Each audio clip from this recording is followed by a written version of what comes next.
Bonsoir.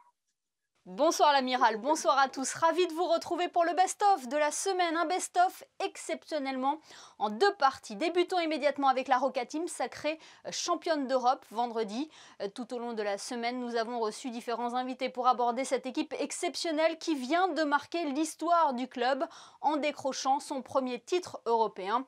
Voici la première partie de ce best-of spécial basket. Quand on pense il y a quelques années qu'on était vraiment dans des divisions inférieures et puis bien sûr en Pro B aussi et de voir la progression, de voir les efforts qui ont été faits pour pouvoir attirer les meilleurs joueurs ici et de jouer les premiers rôles. Vraiment, je remercie les dirigeants et tous ceux qui participent à la vie de la Roca Team. Vraiment, c'est tout un ensemble de personnes qui ont permis cela et c'est extraordinaire pour le sport à Monaco, pour Monaco et bien sûr par extension peut-être pour le basket français aussi. Là c'est la cerise sur le gâteau, on est sur le 3 de l'Europe, on l'a fait. Je sais même pas quoi dire là, je sais même pas quoi dire. C'est indescriptible. On a ramené Monaco sur le 3 de l'Europe. Après, comme j'ai dit, le tuto c'était de la N2 à l'Euroleague, maintenant c'est de la N2 au toit de l'Europe. On a passé beaucoup de balais, on rentre chez nous, maintenant c'est carré. Les gens ils disaient Monaco continue, on va se faire balayer. Et nous on a pris les ballons, on a balayé tout le monde. Il y a encore la Deep Elite qui arrive, donc on va vraiment profiter de l'Eurocup parce qu'on a vraiment cravaché pour arriver ici. Et je pense pas que tout le monde pensait qu'on pouvait arriver jusqu'au bout. Et nous on le pensait. On a toujours réussi à trouver un moyen de gagner. Et je pense que ce soir ça montre à quel point on a les crocs et on est une équipe qui est dure et qui est ensemble et qui arrive à rebondir. Ça, c'est vraiment une très belle expérience pour nous et je pense qu'on se souviendra toute notre vie de cet instant-là. Pour moi, elle représente énormément. Mon passage à Monaco a été marquant pour moi-même et pour ma famille. Avec d'excellents souvenirs qui vont rester gravés à vie, je pense. C'est une équipe qui est super attractive et qui est agréable à voir jouer. Surtout quand on est un joueur comme moi, je sais comment ça se passe dans la maison, que ce soit au niveau de ce qui est proposé tactiquement, au niveau de l'engagement physique, c'est quand même un exemple. De la Roca Team, ça tabasse. Donc là, les gars on va dire, qui ont repris le flambeau, le font de très belle manière et ça fait plaisir à voir. L'Euroleague, c'est exactement, vous l'avez dit, c'est une autre dimension. C'est même pas une marche en plus, c'est un étage complètement au-dessus. Donc, je crois qu'elle est entre de bonnes mains, avec des personnes intelligentes, ambitieuses et qui savent où elles veulent aller. Ils ont les capacités pour le faire. C'est des personnes intelligentes, donc il y a une opportunité à saisir. Aujourd'hui, c'est chose faite, donc il faut en profiter et donner tous les moyens pour y rester le plus longtemps possible. Oui, j'ai eu la chance d'être dans la salle. La victoire du cœur, parce que je crois que Kazan devait se voir beau vers la fin du match avec une victoire à l'extérieur. Et franchement, c'était assez mal embarqué. Et c'est un peu la constante de Monaco cette saison. Et puis aussi les autres saisons avec le coach Zvezdan Mitrovic. Les nerfs ont été mis à rude épreuve et c'est plutôt sympa. C'est aussi pour ça qu'on aime le basket. C'est quand ça se joue sur des dernières possessions. Mais c'est clairement une vraie pub pour le basket et une vraie pub aussi pour Monaco de réussir à s'imposer avec la manière. Mais de passer ainsi de division en division chaque saison et d'aller jusqu'à la finale de l'Eurocup, c'est une histoire de sport merveilleuse telle que des scénaristes à Hollywood seraient capables d'en faire. Parce que si on fait un film là-dessus, on se dit non, c'est quand même un petit peu too much. Ben si, pour le coup, c'est arrivé. Alors, on a tous hâte, nous tous qui sommes tout près de Monaco pour voir les plus grands cadors européens et puis aussi les meilleurs joueurs français qui vont venir sur le parquet de Monaco. Ça fera des retrouvailles géniales. C'est le summum du basket européen. Ça fait saliver tout le monde. Et ça nous fait saliver aussi. Voilà pour cette première partie. Place à présent au meilleur de l'actu de cette semaine. Environnement, culture, musique, tourisme et économie ont notamment fait partie des thèmes abordés dans nos JT. Sélection montée par Sébastien Mésadry. L'activité jusqu'à présent avait beaucoup de mal à reprendre. Les efforts de tous pour réouvrir les restaurants sont à saluer. Mais la situation reste extrêmement difficile du fait notamment du contexte dans les pays qui nous entourent. Le Grand Prix de Monaco historique a été une bouffée d'oxygène ou pas du tout? Alors ça a été une bouffée d'air frais. Nous avons quelques hôtels qui ont pu atteindre les 50% de remplissage, même si la moyenne est bien plus basse. Donc on est loin des standards d'un Grand Prix habituel, mais et bien évidemment, on est bien plus haut que ce qu'on a pu connaître depuis le début de la crise, à l'exception notable de l'été dernier et des fêtes de fin d'année 2020. Ça ne sera sans doute pas un été normal, ça va être un été extrêmement européen comme l'année dernière, mais auquel pourront sans doute s'ajouter des visiteurs de pays qui ont déjà atteint un bon seuil de vaccination, comme les États-Unis, le Royaume-Uni, et on l'espère, le Moyen-Orient, la question russe restant aujourd'hui en suspens, même si, à l'identique, les Russes ont envie de revenir. Ce sont tous les signaux qui nous sont transmis. Le papillomavirus, comment ça s'attrape? Il s'attrape par simple contact. Et que faut-il faire? C'est la vaccination? C'est la vaccination principalement. Pourquoi? On aurait pu poser la question, quid du préservatif? En réalité, le préservatif n'est pas du tout protecteur contre le papillomavirus parce qu'il est tellement petit qu'il est même capable de passer à travers le préservatif. La solution, c'est la vaccination. Et cette vaccination, elle est extrêmement efficace. Sur une population de filles, de jeunes filles qui ont été vaccinées avec un groupe contrôle de non-vaccinés, la réduction du risque est proche de 90%.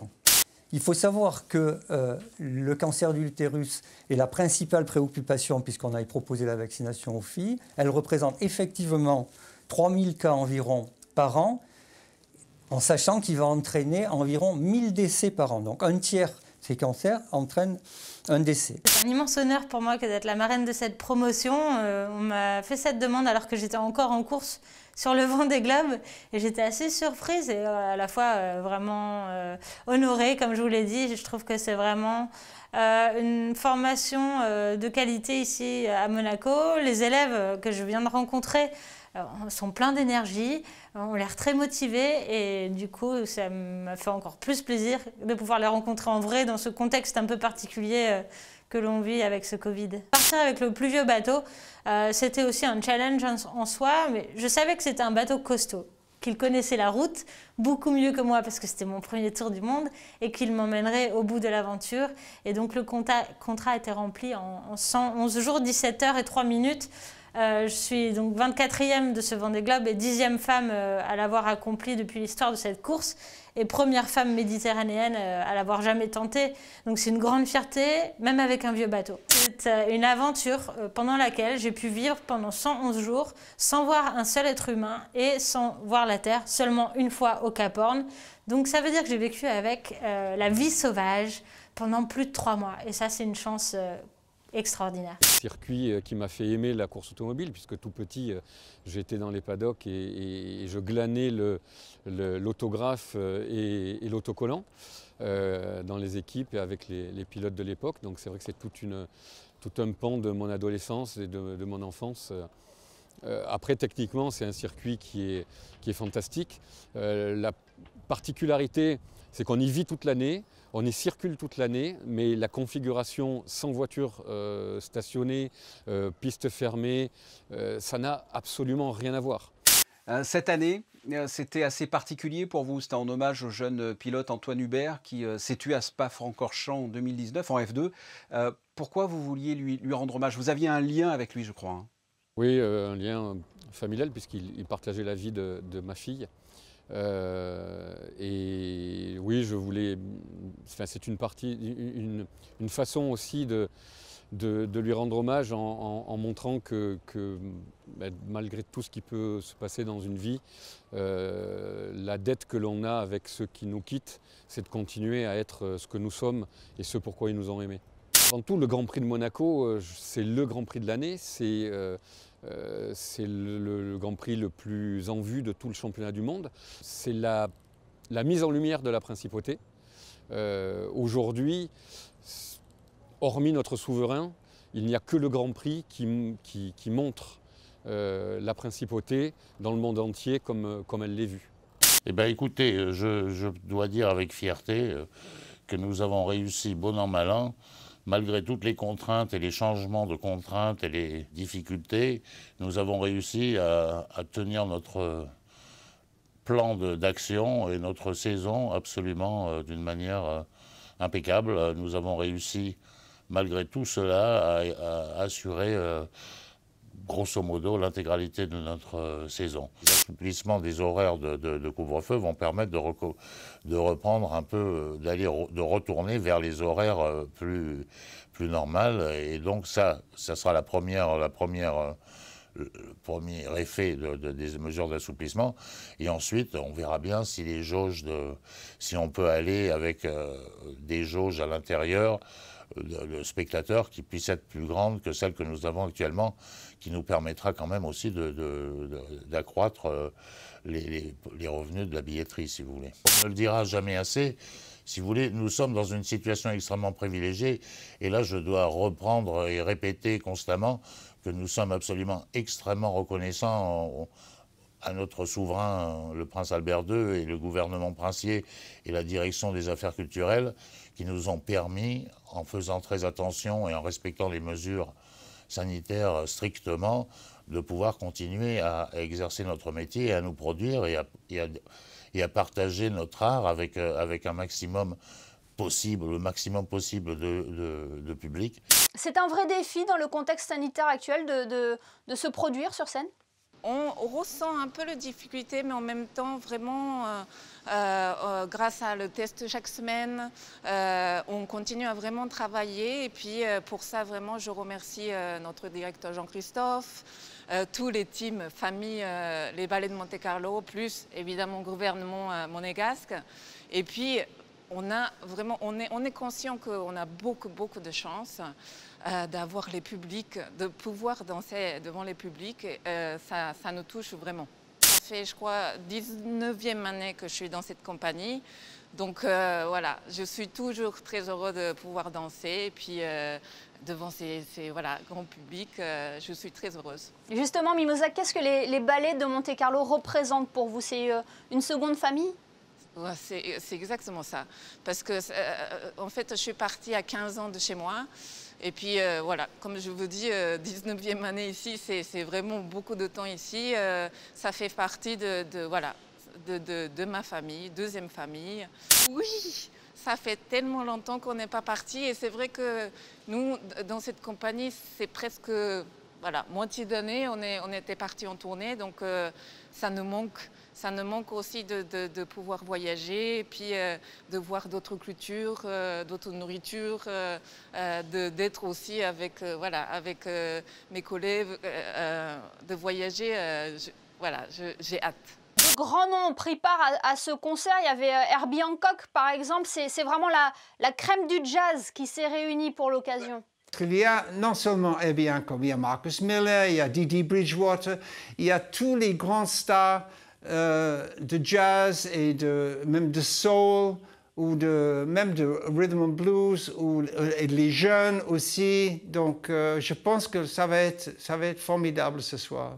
Il y a une vie culturelle ici qui est formidable. Par exemple, nous assistons il y a des concerts à Monaco. À l'auditorium, il y a le ballet, donc ma femme et moi, on assiste dès qu'on peut, qui est assez souvent quand même. C'est formidable que Monaco a pu s'arranger comme quoi les gens peuvent assister au concert, qui n'est pas le cas ailleurs. C'est génial. Ah oui, ça va faire l'année prochaine 40 ans. Je suis ici. Ah oui. Ah non, mais je suis chez moi, ici. Et il y a en effet de quoi se plaire à Monaco. Avant de nous quitter, coup d'œil sur ces vidéos qui ont attiré notre attention sur Internet. Voici le best-of des réseaux sociaux proposé par Alexandra Salustri.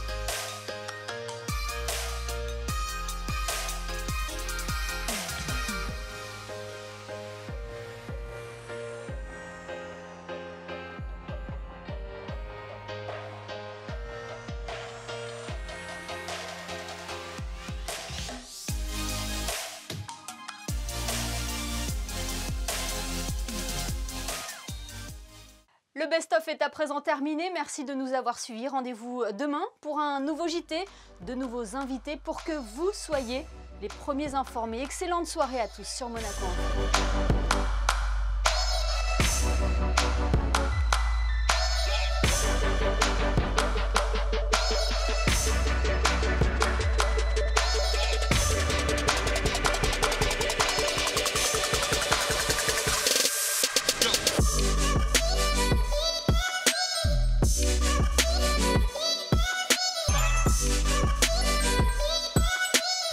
Yeah.